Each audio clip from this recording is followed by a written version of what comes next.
Hello and welcome back to Arcane Rush. This time we're doing a watch along of my previous run which we had with Dwarfs until my face cam was absolutely corrupt. So I hope you enjoy this one just as much, but the Dwarf masterclass here is absolutely fantastic. So as you can see, we have Demon, Dwarf, Nords, and we have two epic heroes to choose from. We have Mistress Ezret, which you refresh each turn is free, includes only units of your current shop tier.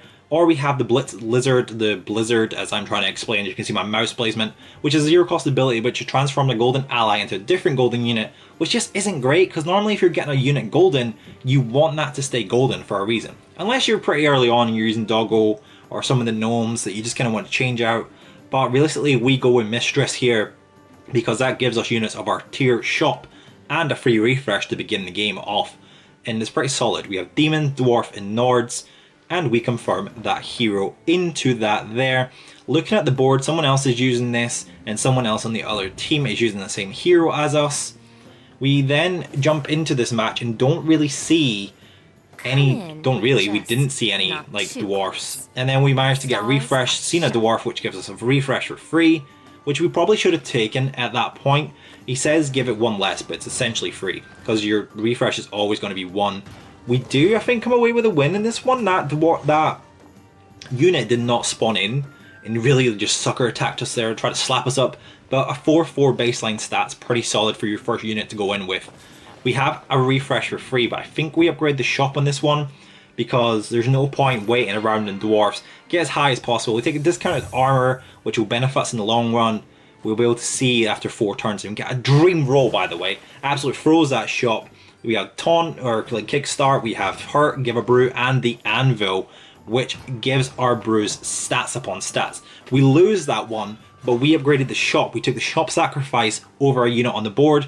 Depending on what units you're playing or what race you're playing, it can be decided by what you actually do. We got the dream run here by we taking the Anvil. We sold that guy to actually get 2 people on the board.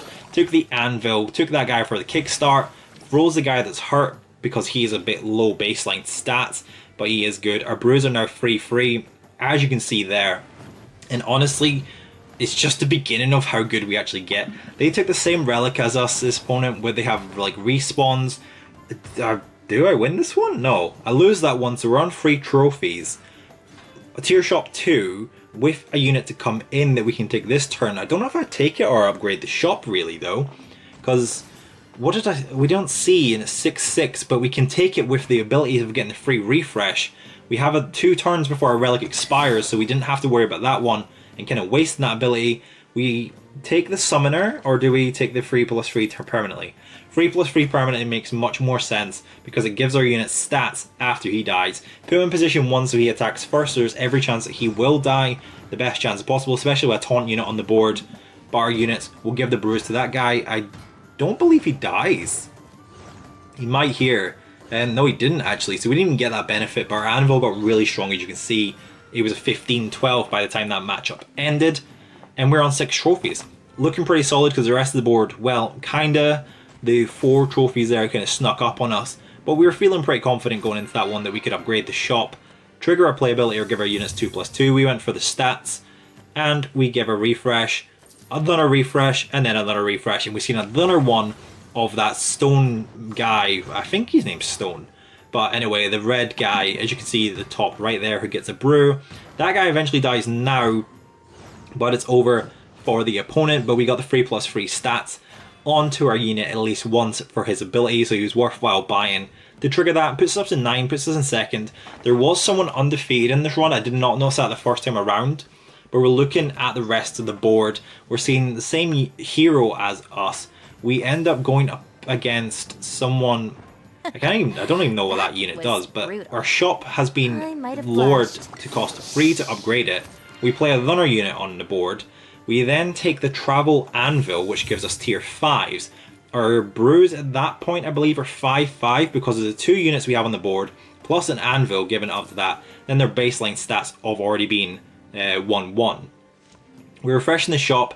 We have 1 use left to see what we can actually benefit, and we didn't really get much. Do I freeze the shop? Yeah, because I wanted to take that guy in the middle, which is like the shapeshifter guy, and hopefully he transforms into one of the 2 guys that get hurt, give a brew.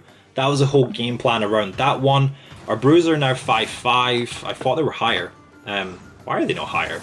Weird. Anyway, maybe they were, but their berserk unit does not die here. Our anvil's really kind of carrying the fort. They have enough to do that with one respawn, and the berserk unit kind of cost us there. Essentially being like taking his damage off, sorry, but it didn't really matter because even if he didn't take his damage off, his health would have gone, so he would have died anyway. We are at tier shop 4. We take this tier 5. We hope it transforms into the guy that it does transform into, by the way. The rerolls were absolutely fantastic. Brewstone Sentinel is who that is. We then get a tier 5, which we see end turn give your units free plus free.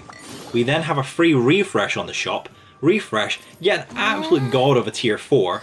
Refresh again, and another anvil just to finish on, which is fantastic. And we watch our back right unit scale up. This guy's giving free plus free to everyone. That guy gets free brews and gives himself free plus free. So it goes up to 28-28 just after playing him, which I thought was fantastic.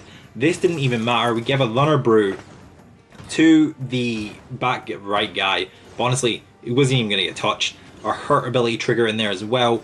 We're in a really good position of a board, and I'm happy with the rest of it. And potentially we're up against that person that we lost against before, but we have an anvil to play. So we sell our Nord that is berserk, give that to play the anvil, and we don't mess around. We just go straight up to the tier shop. 5, sorry, I don't know why I'm saying 3. Trying to read the relics as well. What did we take? A copy of one of the units and hoping to get one of the 2s that we have that we're happy with. Kickstart abilities there. We're talking through that his kickstart ability goes up like that, so he will then give brews. This guy will give extra. Our brews are pretty solid. Our back right unit goes up to 52-55, and they are no match for us ninjas here. Brews go like that. We're not triggering cheers ability. If you watched it yesterday's video, or the day before, sorry, we went kind of down the cheers route. Went down kind of the cheers route and trying to get permanent buffs, but didn't actually really manage to get them. Ended up finishing like 4th in that one. But this one, we had anvils, we had kickstarts, we had actually just every dream of giving permanent buffs to our dwarf units on that there. Even though we've lost a life, it's actually benefited us in the long run, because we now have the chance of that extra game. If we won every game, we wouldn't have this extra game of losing to then give everything. This is where I realized that his ability, the Battle Mage Duran, does not trigger if a unit has not died. So I take the Shapeshifter, that is his name, sell the Kickstart, which is not then going to give our units any chance to get any brews. Praying for an anvil, didn't get an anvil, so we refresh the shop, looking to see what we can get. We look at the Highlander, he wasn't really worth it, the way to get permanent buffs on, and then we see the cheers, give your dwarf allies barrier and they attack immediately. So we freeze the shop because that's a good one to get in there. If we get our big unit to attack first, it'll be fantastic. We sell that guy, put this guy in, hoping that he would get a brew, but I didn't actually realize at this point, and it took me a while to understand why the dwarfs weren't spawning in. And I'm saying right now, explaining that if the hurt unit is golden to give a brew to that guy, they will then bring in a unit once they die. But that's not what happened, and it was like, wait a minute. Plus the brews are random, so they don't actually necessarily go to him when you want them to. They went to the back right unit with 113 each. We're pretty comfortable going into this against the demons, taking the final free heart away. So everyone was on a level playing field. We were tier shop 5, they're tier shop 4. We're up against the one that took the heart from us to begin with a really good shop that we had frozen. So we took this guy, we've seen who we got. We got him as one of our random units, and I was confused to why I got him, but it did not matter anyway, because we then take that guy that gives brews out, shields once the cheers ability is triggered. Then we get a golden unit, and I was hoping for the kickstart unit once I played this one, the other tier 5 dwarf, and honestly, asking you shall receive, because there he was, Corn and Storehammer at the back, the right hand side, that we could then play. We sold the anvil, sold his Brewstone Sentinel because we didn't need it, but his ability dropped down and we were trying to find more into the board. But we played the Kickstart ability to trigger the Cheers ability to give a dwarf ally barrier, and then we had his Cheers ability, which I was still talking through, that would summon a unit back, and we were hoping that it would be our big guy, number 85 there, that he would then summon back, because that's how we understood that to work. but obviously there needs to be something you can actually summon back once the Cheers ability is triggered. It does not withhold. It does say when there's space though, which was quite confusing about that, because he should be triggering, I don't know if that was a bug, but he should be triggering an exact copy, and that was a key part, like you said, exact copy of the unit, so it wasn't like a 2-1 or 1 HP or something, that was exact copy. So if that 15-15 dies, we are getting that 15-15 back. Kickstart ability makes our units good. Shields on, which are taking out the weak ninjas to begin with, to get all their summonings out of the way, to see what they can actually spawn upon us, so there's no surprises later on. But we keep going, we keep taking their board out. I don't know, did we lose a unit? Oh, that was strong, but we took it out with our big guy, and then the other two die, so we managed to survive. Just kind of by the skin of our teeth there. The rest of the board withered down. We won that one, so we're looking really in a comfortable position. We see another one of the mage with the Cheers ability, Battle Mage Duran. Absolutely take that, exact copy is such a key word. It's a Cheers ability that we are triggering, and I think I'm trying to understand here now why that did not trigger, but then I realized a dwarf that died this combat, so if they don't die essentially first before that Cheers is triggered, then it doesn't matter. Like, it does make sense on paper, but then I'm also like, but it says when there's space, so the Cheers should trigger and a unit should die. I see another one of that guy potentially trying to get him golden Scrollmaster, which he gives 6 brews to himself, with the ability of our brews actually being at what they are. He's getting 21-21, so he's getting 42-42 if he's golden, which is permanent, by the way. Let's not clarify that. Undead, probably the way we should have done it before. In our undead run, lots of revives on the board. We had Swamp Thing. They kind of got Swamp Thing a little bit too late though for it to actually mean anything, but they had the Shark coming back there. Our big guy just being the front loader, basically the main frame of attack, because he is just so strong. And undead, sorry, go wide but not high. We are going high here, and also wide, by the way, with the ability being triggered there. He then cleans up. We're triggering, trying to see what happens to here, and Cheers ability, seeing how much they got left, I think. Well, I don't know why I was checking that actually, but I realized it was not enough. They summoned that back in with a Shark. They kill our unit, but then our big guy is still at 120, which was absolutely crazy to be at near the end of the battle, still be 120 damage. We're looking pretty solid. Tier Shop 4 there. We see the Avenged guy. He looked really similar to the other guy, by the way. That tier 5 who gives a barrier, who I'm kind of hovering over now. But I'm like, wait a minute, so if he triggers an ability of an Avenge, give 1 brew to all allies, he can then trigger that, because an ally will have to die for that Avenge to trigger, which can then give brews to our unit here, and decide to sell the unit that its heart give to brews, because it didn't make sense anymore for us to keep that in our build, and that's a huge move. And we roll an anvil there, which was fantastic to get that even higher. Do we check at this point where anvils are actually at? Yeah, they're at 7-7, and we didn't understand why. It's because we sold that unit that's hurt, and he gives 1 or 1+1, but 2+2 because he was golden, and that's why we're still at 7+7. But we see that, we see another anvil, we see an opportunity to make our mage golden, and then we decide to sell our scroll geist in the end, because I'm like, can I afford to sell that one? Didn't want to sell it, but I did sell it in the end. Froze the shop, bought the mage, saved the anvil. Did I? Wait, what did I do here? The suspense. Oh, bought the anvil! Oh, what a plot twist that was. Bought the anvil to make these 9+9. So everyone who gets a brew is getting 9+9. If I get 2, it's 18+18. Avenge was kicking in there now because we put that. Put the kickstart unit at the front. Barrier there, we put a strong guy at the front. Hopefully we die first if he attacks any big unit. Be careful not to sell that. Making the mage golden next turn though. When he gets golden, he does 4 respawns. So you're avenging 4 times. You can then respawn a unit, and it's an exact copy of it, by the way. Don't get that twisted. So he's up to 172, 181, looking to take on the board. He's gonna get some more brews. Demons did look strong, and I was like, oh my god. But then the shield kicks in, right? So shield's kicked in, Avenge is kicked in, we summon another shield ability. He then dies, gives a brew, triggers a shield ability, summons that unit back in, he then dies again, and then triggers that to then, should be summoning, no, we didn't have it golden, so the 2 summons happened there, but they're still solid. If we didn't have the summon ability, we kind of would have been screwed there. And that's like complete honesty, that we needed those extra units to come back into play and actually help us out.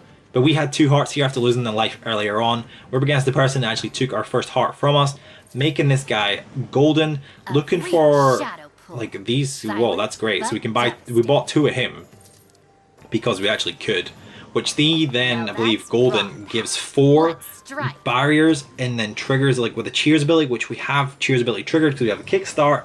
Then we're looking for the shapeshifter to then potentially play and turn into one of those units. We rolled, we didn't see anything. We are now looking for a golden kickstart ability to get that, and asking you shall receive. Once again, he was there, waiting for us to summon him, trying to get him golden, and we're like, what can we sell to try and play that shapeshifter?